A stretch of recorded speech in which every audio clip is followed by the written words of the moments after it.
Thank you, and good afternoon. So I'm here to give a regional update on the Texas economy.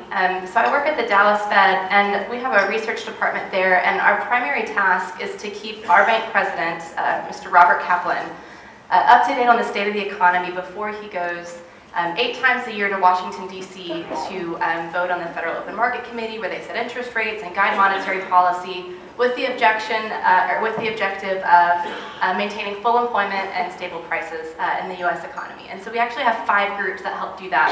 So before he goes to each of those meetings, he receives a briefing on the regional economy from our group, on the national economy, on the international economy, on energy markets, and then also on financial markets. And so we're kind of split into 5 groups in the research department.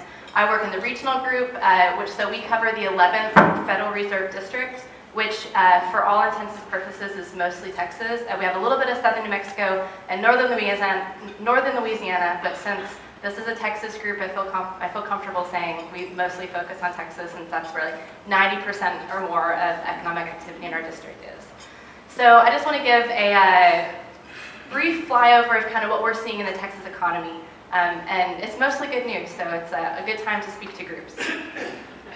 So just as a quick overview, the regional economy was healthy in 2019. Job growth was on pace with our average for the state.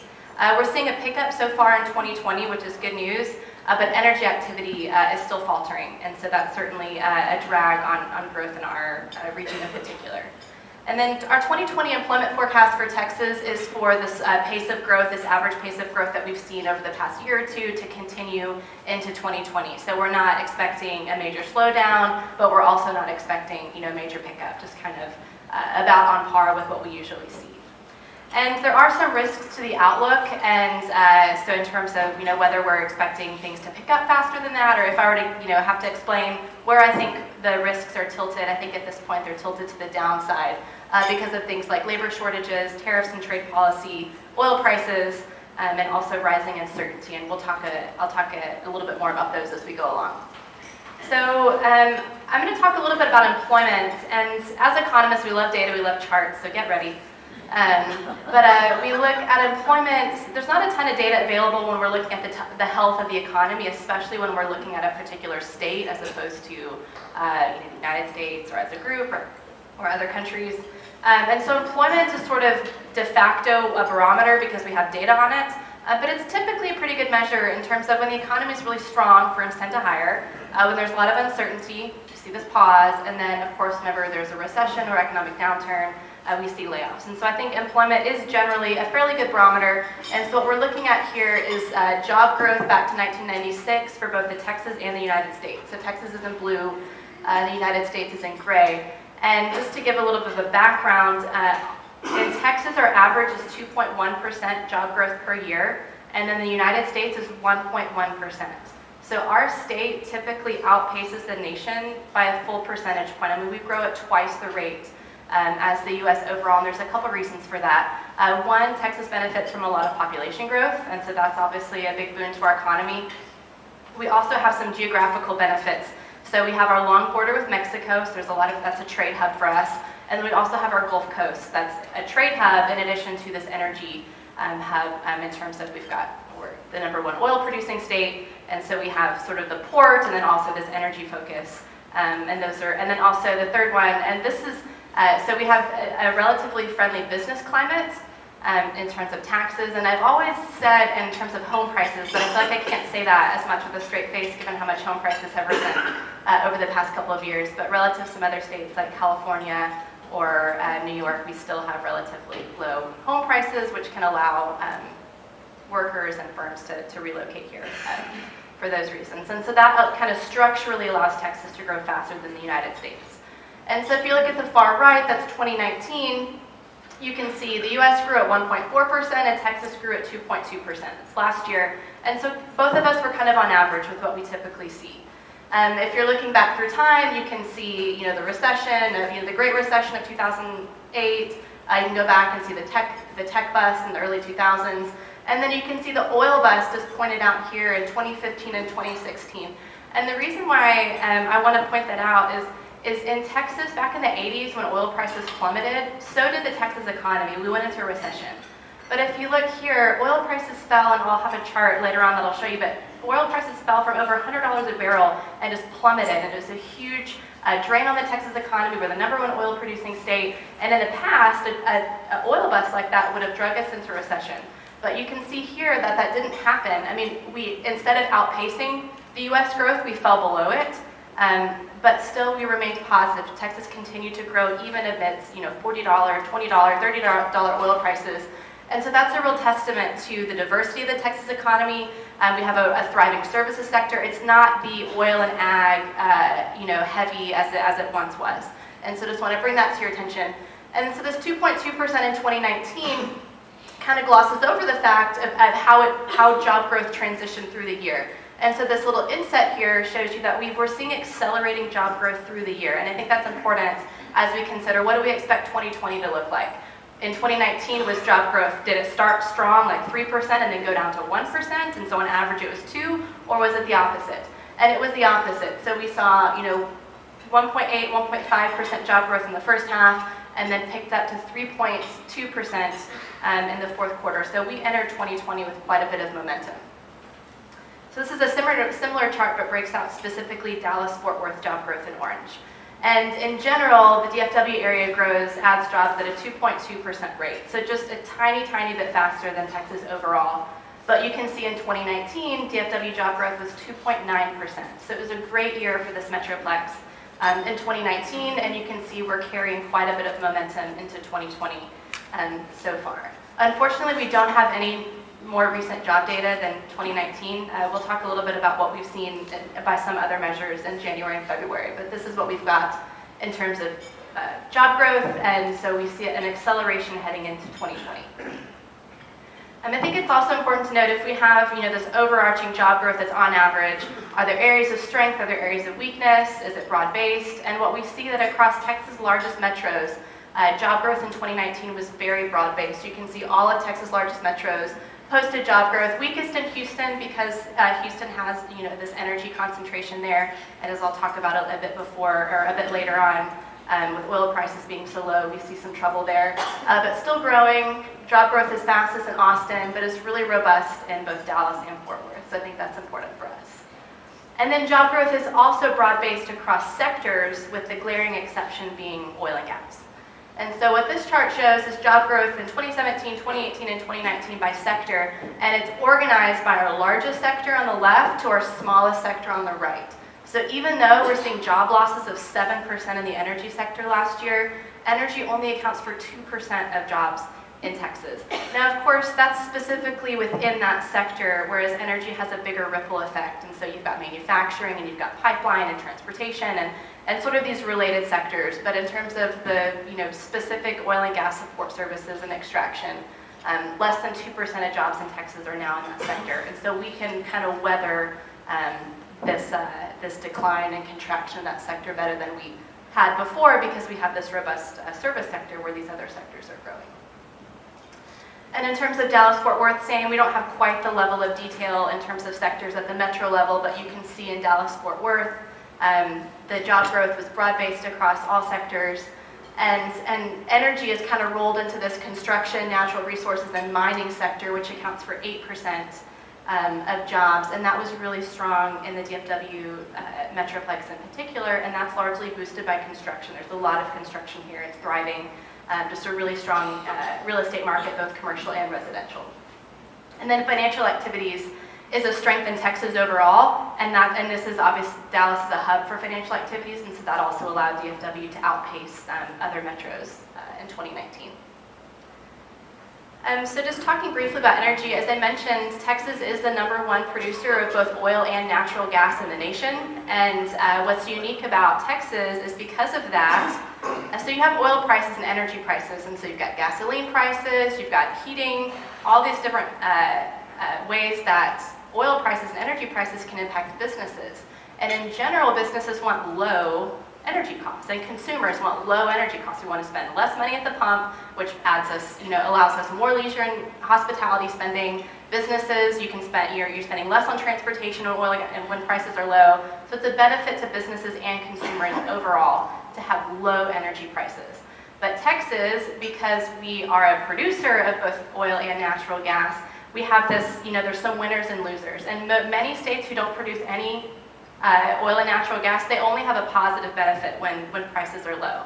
And Texas, most businesses and consumers also benefit from that, but then there's this pretty large swath of businesses that are really harmed when oil prices fall, because we've got Midland, Odessa, we've got the Permian, we've got the Barnett, we've got all of these, oil patch and natural gas producing areas, so we have this sort of tempered effect. And so that is something that's unique about the Texas economy, in that we, on net, are hurt when energy prices fall, whereas most other states benefit from it. And so what we're kind of in that painful time right now, where you can see oil prices are currently at around $50 per barrel. That's basically right at the break-even price for most Texas producers. Whenever we ask them, what oil price is needed for you to break even on starting a new well. And on average, it's like $50, $51 per barrel. And so we're hovering right at that level, which means there's not a lot of investment in energy. There's a lot of, wells that have been drilled but not completed. And so you can see so the oil price is in red, but then in blue is the Texas rig count. So that's the number of rigs that are actively drilling for either oil or natural gas in the state of Texas. And you can see obviously it plummeted during the oil bust and then had been rising, but then as oil prices have faltered again, we continue to see a receding in that rig count. And so the energy sector is struggling. It's really the only dim spot in the Texas economy. There's a lot of really positive things going on. But energy certainly continues to be a weak spot, and no one can predict what's going to happen into the future, so I certainly won't dare to do that. But this is definitely a headwind in terms of Texas growth, where we have construction that's a tailwind, and we have a really strong financial sector, and and we've got this momentum coming from 2019. There's a lot of really positive things to say about the Texas economy, and a main exception to that is this weakness in the energy sector, which is not as pronounced, is not as big of a problem as it was, say, in the 80s when we were less diverse. But it is still material for us. So I mentioned that we have these job growth numbers, but then they're really lagged, so we don't have any numbers for 2020 yet. And then also one problem with jobs numbers is it comes from the BLS, and they put out this initial estimate, and we say, okay, great, job growth was 3% in December. And then the next month, they revised that number, and they're like, oh, it wasn't 3% growth, it was actually -1. The revisions swing wildly. And so it's really difficult for us as economists trying to track the state economy and then tell our bank president this is what's happening. It's hard to have a lot of confidence in that when the numbers are lagged and then they're subject to these really large revisions. And so to help kind of shore up our analysis on the Texas economy, the Dallas Fed back in 2004 started what we call the Texas Manufacturing Outlook Survey, and then since then we've also had joined a retail one, or a service sector one, and a retail as well. And so this is a unique way that we at the Dallas Fed are able to track business activity that's not subject to the lags and the revisions of the official data that's coming from the BLS. And so we have about 400 firms in Texas that we send an electronic survey to every single month. And we ask questions of its manufacturer. We ask questions like, is your production higher, lower, or unchanged from last month? What about new orders? What about employment? What about your outlook? For services, we ask about revenue and also employment and outlook. And then we construct what we call a diffusion index, which is just, we take the percent who said increase and we subtract from that the percent who said decrease. And so anytime that index, which is plotted here, is above 0, it means that more firms are noting an expansion or an increase in these measures. And so I've plotted here our headline numbers for our service survey, which is revenue, and then for manufacturing, which is production. And so this is just shown through time over the past few years, this what shares, sort of the net increase. How many more firms are saying increase than decrease? And so in services, which is a lot less volatile and it isn't as responsive to swings in the economy, the dotted line is an average. And you can see what we saw even into January is 16.3. So that's the index level. It's above average. It's been climbing. So this tells us that even though we don't have jobs data for 2020 yet, we're not expecting anything to be surprised. We wouldn't expect the jobs numbers to come in really weak because we're hearing from actual businesses that the economy is not seeing a downturn. We're seeing a continued increase. And then for manufacturing, the manufacturing sector, the reason why we started in manufacturing in terms of these surveys is the manufacturing sector is a lot more cyclically sensitive than the services sector. It swings more when the economy is good, it tends to increase more, whereas the service sector is a little bit more slow to move. And so if you're wanting to know kind of the cutting edge, what's the frontier, what's happening in the economy, then manufacturing sector is a great barometer for that. And so you can see 2015, 2016, this was the oil bust. So I mentioned that the Texas economy in general stayed positive, but the manufacturing sector didn't. The manufacturing sector did go into recession, and that's because a lot of our manufacturing in Texas is tied to the oil and gas sector, so machinery, fabricated metals. And then we saw this growth rebound in 2017 and 2018, and then 2019 was kind of a mixed bag. I mean, it's still positive for most of the time, but kind of by the end of 2019, that index had turned negative. And what we're showing here is a 3-month moving average that's kind of smoothed out a bit, but we saw an uptick in January. And this is data through January. The Texas Manufacturing Outlook Survey for February was just released this morning at 9:30, so I wasn't able to put it in the slides. But that number that's 3.9 is now 16.4. And so we saw a rise in January, a rise in February that isn't quite picked up here in this moving average, plus it doesn't have the February data. But we're seeing a lot of strength in the manufacturing sector, and that's not just locally. And that's the Dallas Fed that runs this, but there's other feds that run similar manufacturing surveys. And the one for February has already been released from the Philadelphia Fed, so kind of the Northeast and New York, and their surveys were red hot as well in February for manufacturing. And so we're seeing really hopeful signs for manufacturing starting in 2020. And then the services sector releases tomorrow at 9:30, so I can't share that data yet, but you can keep an eye out for that. And so this for us, whenever we write, so I mentioned how we brief our Fed president, and we take turns doing that, and so January is my turn to brief our president before he went as the FOMC meeting on the state of the economy, and we didn't have any 2020 data, and so probably half of my 20-page briefing was information pulled from these surveys. And this is just one highlight, but there's a lot more information inside them about outlooks and uncertainty, and we'll get to some of that in a minute. But just while we're on this slide, I just wanted to put in a plug for these surveys. We'd really benefit from hearing from you. We have 400 firms, but we're always looking for more. And you all have a response card at your tables, and so if you can take a minute to fill that out, and if you're interested in joining our surveys, there's a box at the bottom, and that information comes straight to me. And I would love to follow up with you and get you guys enrolled in either manufacturing, services, or retail, whatever's a better fit for your company. As I said, we, at a time like this, and we're actually gearing up for the next FOMC cycle, and my colleague is currently writing his briefing, and we still don't have any 2020 data, and we won't have any employment data, and we won't have it until after his briefing. So we've got, we'll be 3 months into the year without any official data on jobs, and so his briefing will exclusively focus on what we're hearing from these surveys. So there's my pitch. Would really love to hear from you guys, and just want to tell you that we really rely on this information, and in terms of what we're seeing now, a turnaround in manufacturing, which is a reversal from what we saw at the end of 2019, and then the service sector just continues to see pretty broad expansion. So in terms of headwinds, I mentioned, our risks are weighted to the downside, so I just want to talk about that for a little bit. And as I'm sure many of you are well aware, the labor market is extremely tight. The US and Texas unemployment rates are at or around all-time lows. And so this is a real problem for businesses trying to hire. And so, we have the strong economy, strong job growth in Texas, strong in the US, but many firms can't capitalize on that, this demand growth, because they just can't hire the workers that they need to find. And so one thing that's a little bit interesting that I want to point to for Texas that exacerbates this problem is there's times, so whenever we had the Great Recession, and then Texas was the first state to come out of recession, and so our economy was growing really strong.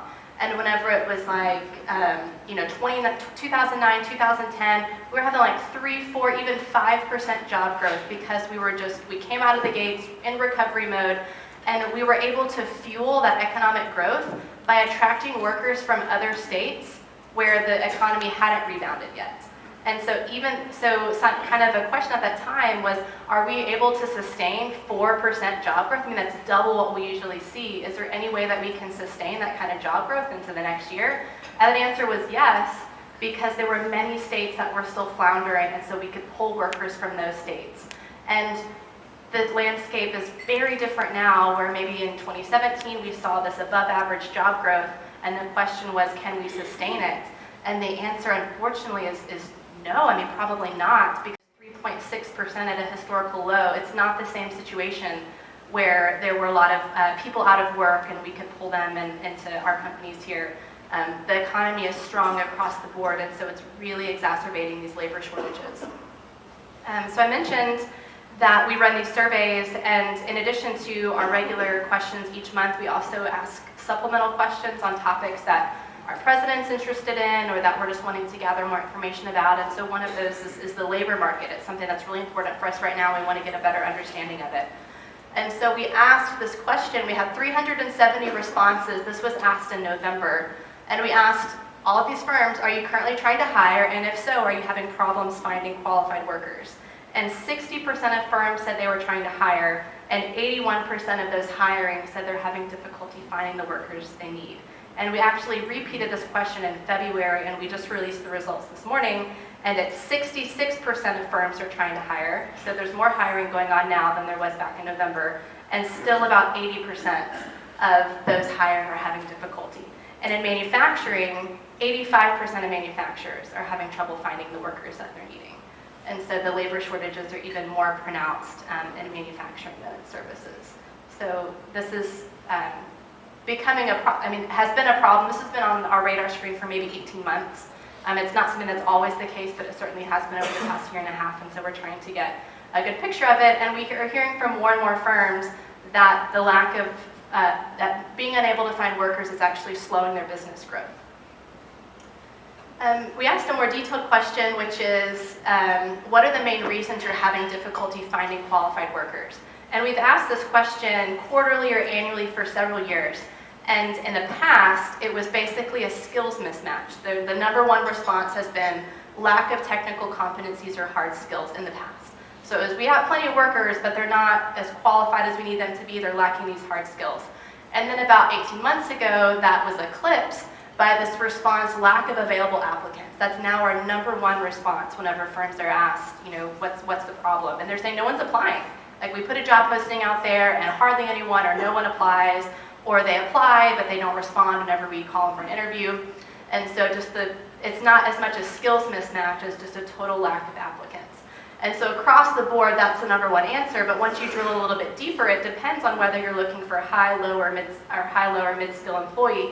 And you can see that hard skills or looking for more pay is a sort of a secondary consideration for the high-skilled positions, but for the low-skilled positions, it's lack of soft skills and the inability to pass a drug test or background check. That's really harming firms' ability to hire low-skill employees. And by soft skills, we followed up just to kind of get a better picture of what they meant by that. And the number one thing was work ethic, timeliness, reliability, those types of soft skills. And then we've also asked through time this question, what are you doing to recruit and retain employees? And there was a time when the number one answer was what you see second here, which is intensifying recruiting. We're putting more ads out, we're hiring temp agencies, or all these different things. So we're upping our efforts to recruit. Because firms don't like to raise wages right off the bat. You'd rather try other strategies first. But then over the past year or so, this really tight labor market started translating into more wage pressure. And so now the number one response is increasing wages. So 60% of firms are resorting to increasing wages, where that was maybe 35-40% just a couple years ago. And then another trend that's interesting is improving working conditions and offering additional training are now coming back onto the scene. So I think firms originally were just upping their recruitment efforts, and then they resorted to paying more wages, and then now they've kind of topped out what they can afford, and they're starting to offer flexible hours, working from home, dress code, changes at the Dallas Fed. We just changed the dress code from business formal, I don't know what we would call it, business casual to jeans, and I mean, personally a huge fan. It's a huge benefit. So more companies are resorting to these sort of intangible benefits to try to both retain and attract employees. And so now I want to move on to tariffs, and this is something that is definitely more impactful for manufacturers, but for some services firms as well. And so we asked this question back in December, and the question says, what net impact have U.S. tariffs, or U.S. and foreign tariffs implemented since last year had on your firm overall? And the answers were a little bit different between manufacturing and services, so I wanted to plot them separately. And you can see almost half of manufacturers noted a negative impact from tariffs, about a third of services firms. And hardly any services firms saw any benefit from tariffs, where there was a small sliver of manufacturers that saw a benefit, but more or less the impact was overwhelmingly negative. And I don't have it plotted here, but we asked this follow-up, in what way, can you tell us more specifically how it's impacting you? And the number one mechanism that tariffs were impacting was higher input costs, and then not being able to raise their selling prices at the same level, and so their margins were being squeezed. And then uncertainty was also just a huge impact from these tariffs, just not knowing what was going to happen next, whether they'd come to pass, how big of an impact it would be, what's going to come around the corner. So uncertainty and margins were kind of the main two negative impacts that firms overall were seeing. But despite these tariffs, Texas exports keep hitting record highs. Texas is the number one exporting state, and so exports, and I mentioned our border with Mexico and our port, exports are really important to us. And so I think this really strong export trend that we're seeing is another part that's allowed Texas to maintain that growth premium over the US, even with $50 oil prices. And so we're relying more on our exports and kind of more on our other sectors. And so I think this is positive, that even though tariffs obviously are having an impact on firms, overall for Texas it hasn't so far had a huge impact on our export sales. But just to look at the export numbers in a little bit more detail, you can see obviously this orange line is our exports to China, and so you can see once the US implemented these tariffs, just an absolute fall off in exports to China. But to put that into perspective, you can see the numbers here on the legend. Only 2.5 of Texas exports go to China. And so it's something that a lot of people talk about, a lot of people want to know about, but for our state, it's not a huge impact. And far more important to Texas is how's Mexico doing, our number one trading partner. How about Latin America? How about Canada? And so even though the tariffs had a huge impact on trade with China, for our state, it's not too big of a deal because they're a very, very small trade partner with Texas. So I'll end with our outlook. At the Dallas Fed, we have an economist at our San Antonio branch named Keith Phillips, and he puts together a job forecast for the state of Texas. And there's a lot of people who do that, and his is always outperforming everyone else's. And so we have a pretty good read on what's going to happen with Texas employment, and his forecast calls for 2.1% job growth in Texas in 2020.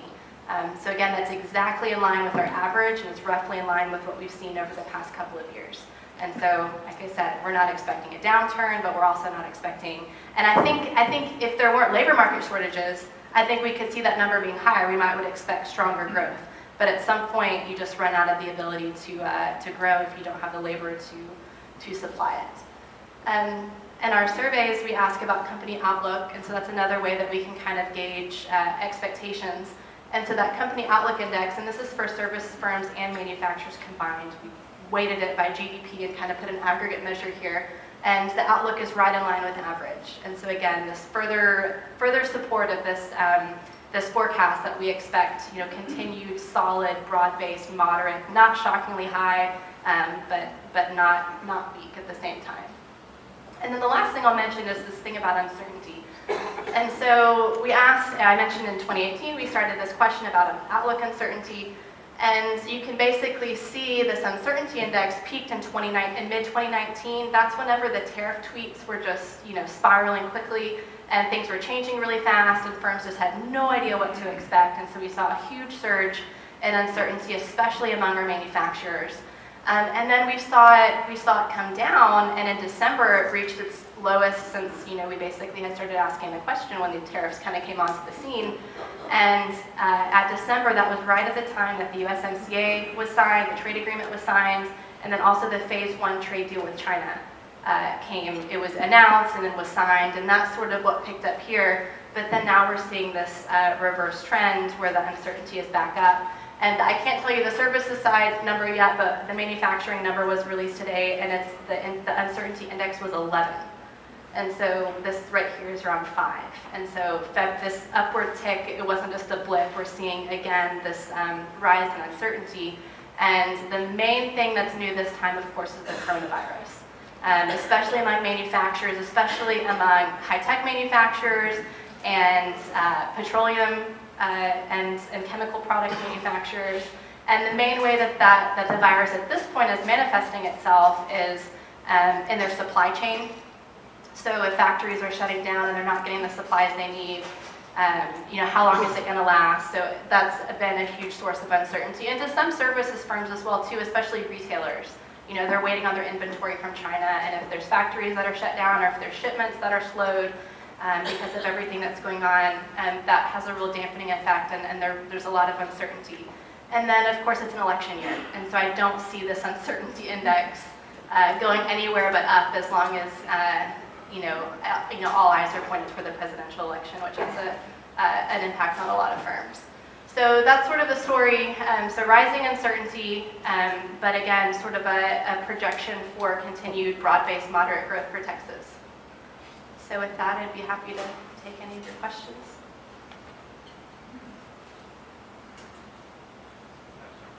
Yeah. So, the big short answer is I don't know. It's hard to speculate what would happen. But I will say that whenever the tax cut happened, it wasn't an immediate effect, it was gradual, and we could kind of parse out, to some extent, what we think was specifically that and what was just everything else. But with the economy being so broad and so diverse, and I think there's a lot of factors that would insulate the economy to, huge, I personally wouldn't see that as something that, obviously important and material, but I don't know that alone would be something that could derail the momentum that we're seeing in terms of just a lot of positive signs towards economic growth. But that said, your guess is as good as mine. I don't know what would happen. But in terms of using sort of the tax cuts under the current administration, there was an impact, but it wasn't like things just went off the chart strong whenever that happened. It was a more kind of sluggish improvement. We do, I don't know off the top of my head, but whenever we look at the unemployment rate, that's a factor of both, it's not just how many people are looking for employment, it's also how many, the labor force participation rate really factors into that equation. And so I think we're seeing a fairly similar trend. You saw how the US rate was just as low as Texas, and so I don't think that the labor shortage is not a unique problem to Texas, but in terms of the exact participation rates, yeah, I'm not sure. That's a great question. So the short answer is we don't know. We just got our first look at how it's impacting companies from our February survey. And I'll say that with manufacturing, we probably got 20 comments. So it's this form and they answer increase, decrease, no change, these different measures, and there's a box. And it says, please, tell us about anything that's affecting your business. And so maybe out of 20 manufacturing comments, 4 or 5 mentioned the coronavirus, which if you think of all the things they could write about, if a quarter of them are talking about the same thing, that gives us a pretty decent picture in terms of it's not going to be it's not something that just affects a few firms. At least from that, using that as a rough gauge, it's something that's important. That's a lot of firms, but at this point, they're not saying that they're harmed yet. They're saying, the comments are like, it's introduced uncertainty, or we're worried about our supply chain, but so far we haven't had comments that are saying we're having layoffs because we're not able to get the supply. That's the kind of thing that it's just going to take time to see how that materializes, and something that if you're tracking the manufacturing survey, in addition to looking at the line and how it's moving, you can also republish those comments. We make it anonymous so that you can't tell who it is that wrote them, but you can kind of track that, and so we'll be waiting with everyone else to see kind of how that materializes. But yeah, I think supply chain will be the first impact for manufacturers and retailers. Although there was a comment in the services survey that was talking about, it was a hospital and they weren't able to get the surgical masks that they need. So it's not going to be contained to just manufacturing and retail, although that's where we're hearing the most. But yeah, at this point the comments are, if this continues, or depending on how long plant shutdowns last, this could be a problem. And so it's just too early to know how big of a problem that will be. That's a good question. I actually don't. I'm trying to think if there's import data available, because in general, We look at exports because that's what drives demand, right? Like if there's a global slowdown, or if the Mexican economy is really struggling and we export a third of our goods to Mexico. So from an economics perspective, we're generally focused more on where are our goods going and how are those economies doing, so that we know whether or not we're going to see a pullback in demand that's going to ripple into a slowdown in production and layoffs. But you raised a good question. There's a time like now where it's really important to know where they're coming from, and I just have to look to see if we have that information. We produce what's called a Texas Leading Index, so I would say that would be a good one. It's published monthly on our website, and the employment forecast that I showed is a product of two things: our leading index, and then also current employment growth. So those kind of blend together into our forecast.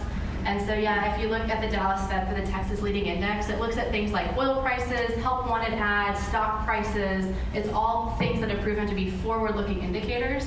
And then the other would be the manufacturing survey, I think is also a helpful bellwether. So I think we're at our time, so I'll let you guys. Appreciate it.